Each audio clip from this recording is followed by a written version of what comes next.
Okay, our second talk today is Dominique Kemp, who will speak on insights into geometric harmonic analysis associated to one parameter sets. Let's use the previous title page from a few years ago.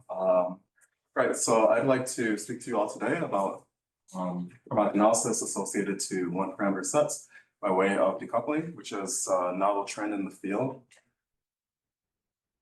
Allow me, please, to drink water while you peruse the beginning preliminary information.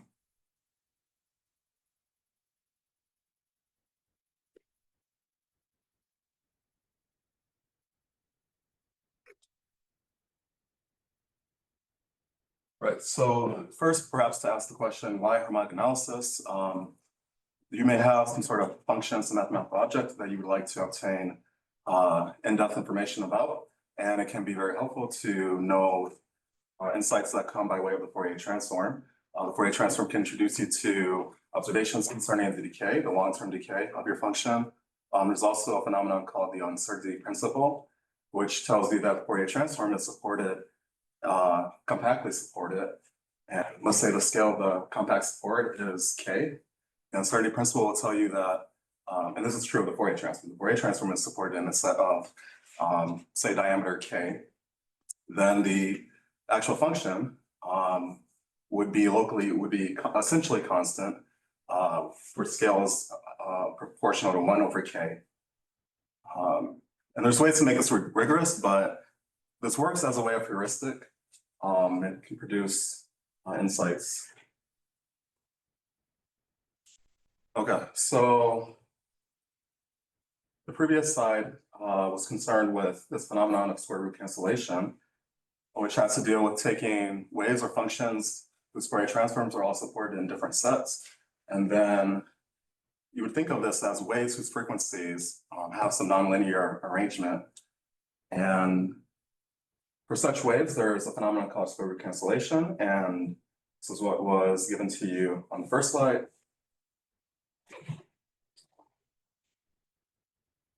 It's doing this.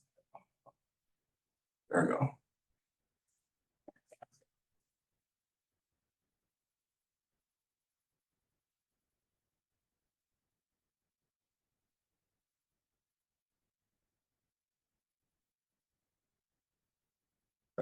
So square root cancellation was discovered at the beginning, the inception of the field, by way of the Postdoctoral theorem.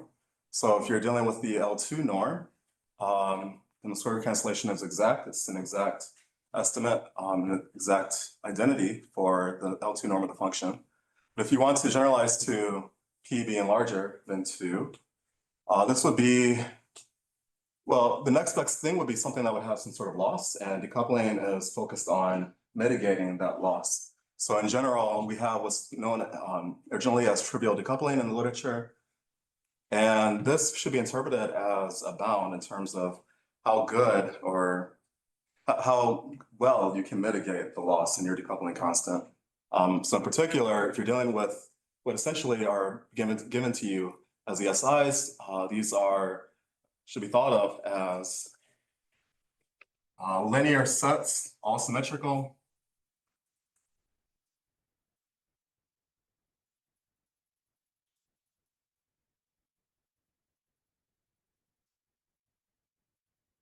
There's one, and then here would be another one.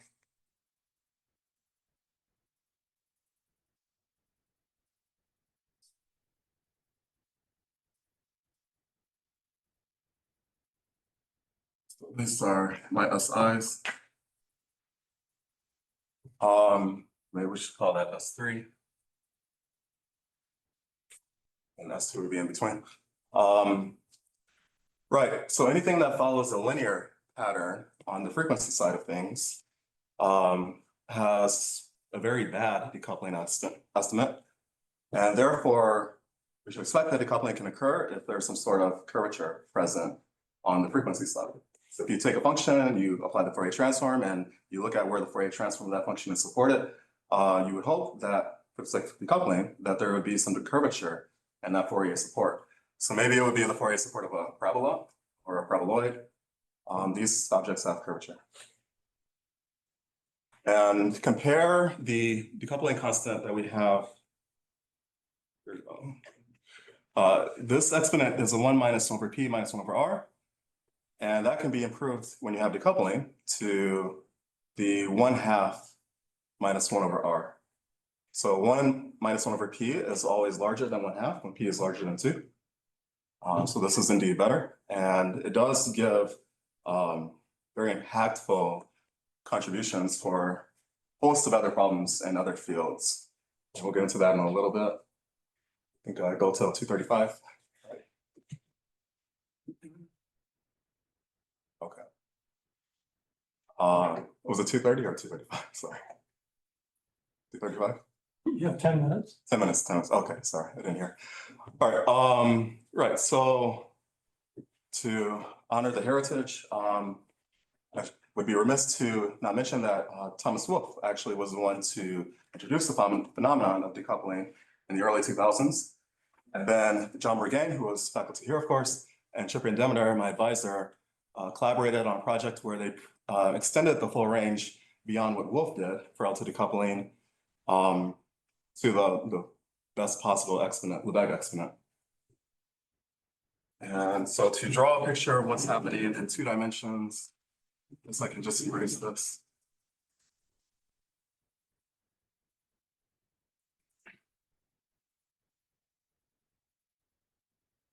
So here's the parabola, because we're in 2 dimensions. And the theorem is saying that you would, in this case, divide up the x1 axis into intervals of length delta to 1/2. Right, I use delta. And then you would be extending above the parabola by delta. And you might as well extend below also by delta. And so over each such interval, there is this section. There's also, of course, the part down below, but I don't want to make this diagram too cluttered. And so whereas the function originally, the function f, was Fourier supported throughout the whole of this thin loop, if you will, thin loop with mass, decoupling breaks up this function into pieces that are denoted as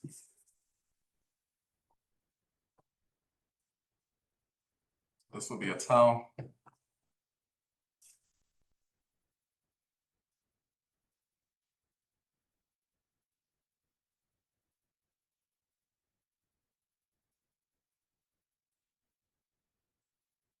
And concerning the Lebesgue norm, you can consider that applied to each individual Fourier projection.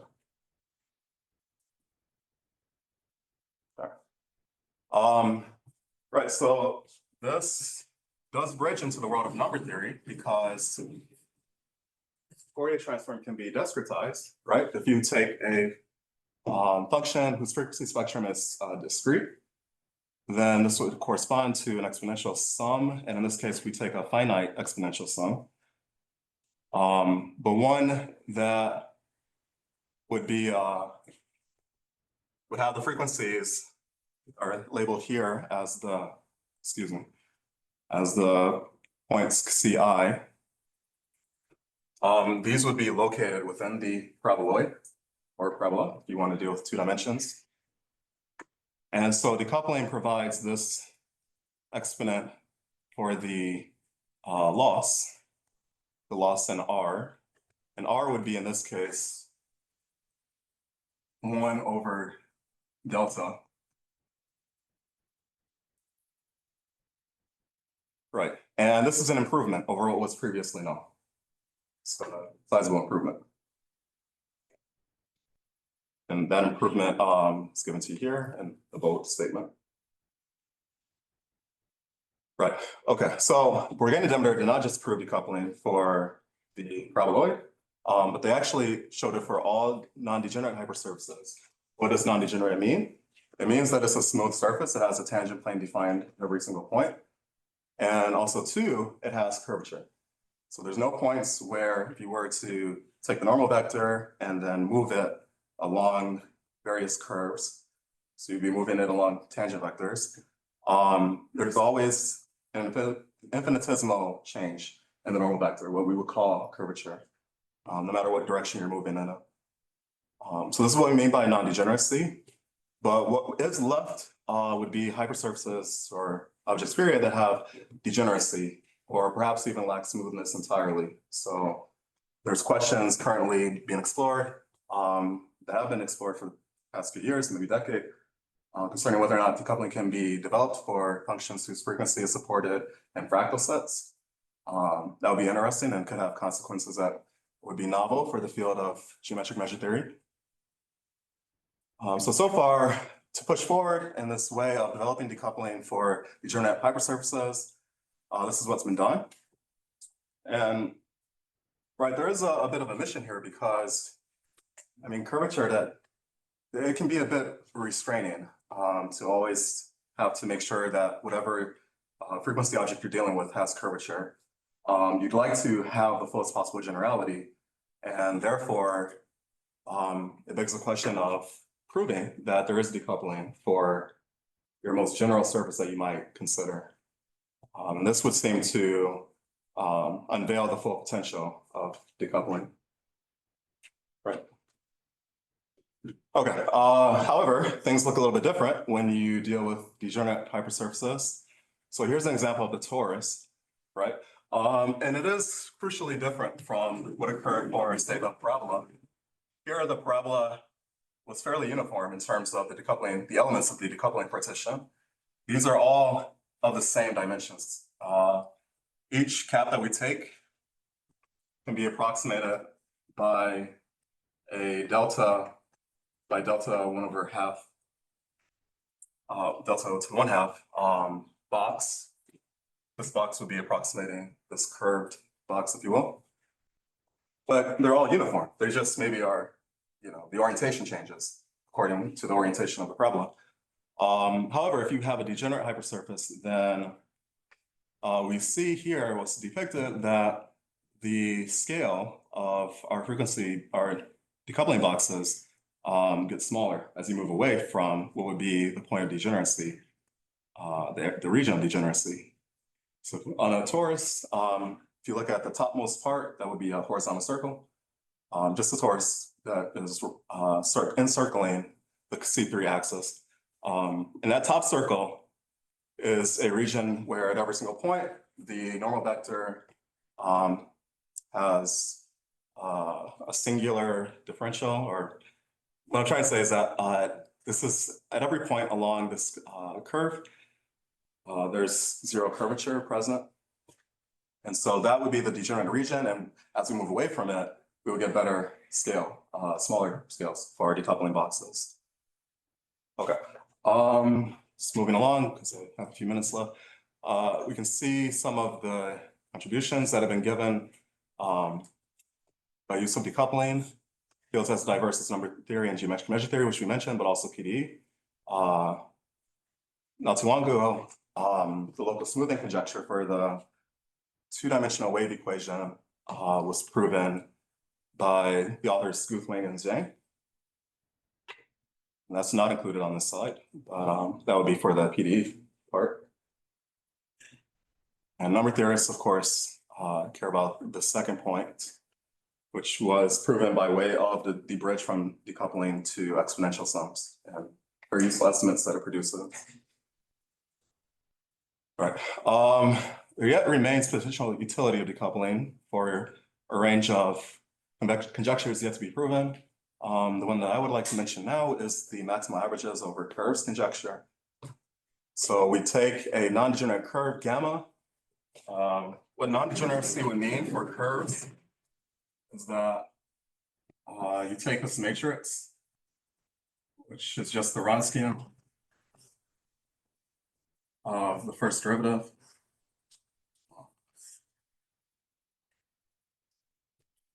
And you require that to be a non-singular matrix. So it produces a nice linear isomorphism, which is often used when you have non-degeneracy. And so for such a curve, of course, examples would be the moment curve.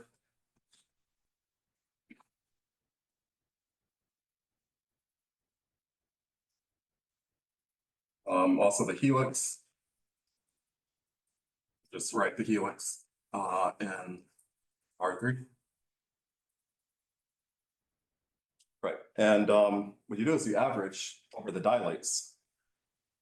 And this is indeed an average because the actual arc length measure would be T, excuse me, there should be a D gamma of S, my apologies.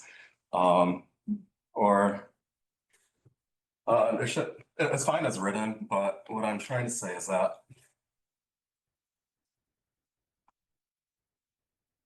if you were to look at the dilate, so in this case, the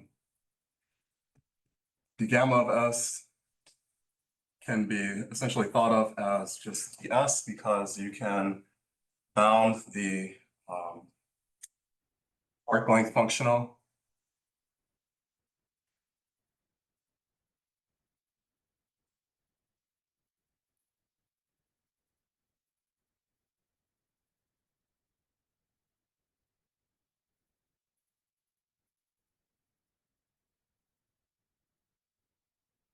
So this would just be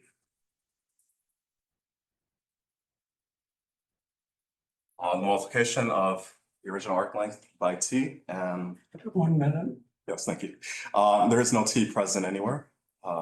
So this is indeed an average. And the maximal function would be taking the supremum over all such averages. And it's conjectured that this maps from LP to LP for P larger than the ambient Euclidean dimension.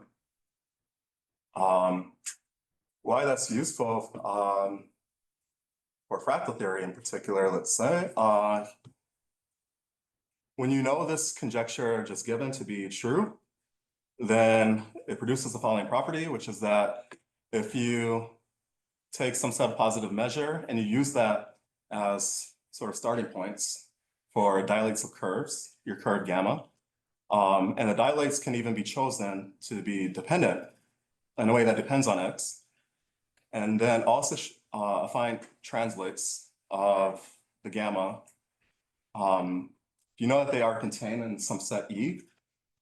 It's implied then that E has positive outer measure. So in fact, full Hausdorff dimension. So it cannot be fractal.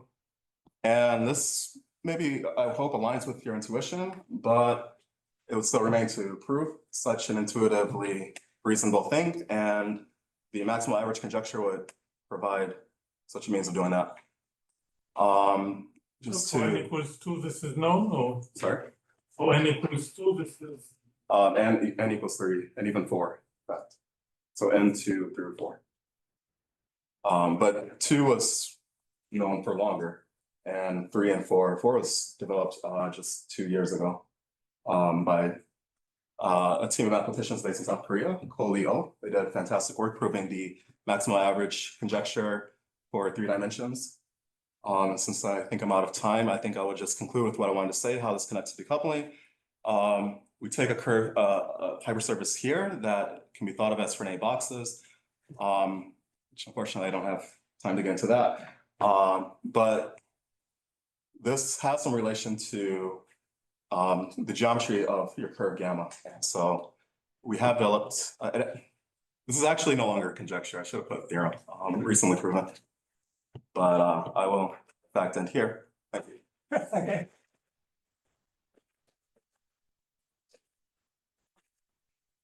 What was your last sentence that you recently proved that? Yes, that's the reason. I don't, last minute editing, this should have been a theorem. Right. It was a conjecture, but not anymore. And does it contain a new treatment for the moment curve? Sorry? Does it contain the moment curve decoupling as a special case? Yes. Oh,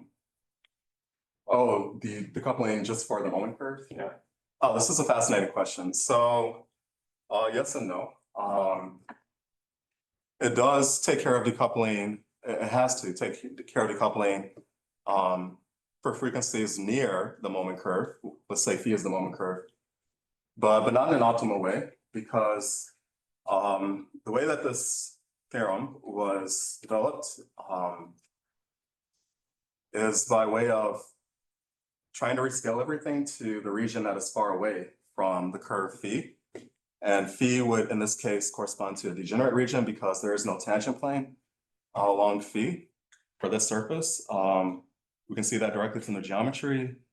The tangent vectors relative to t, s1 through sn minus 1, these are just going to be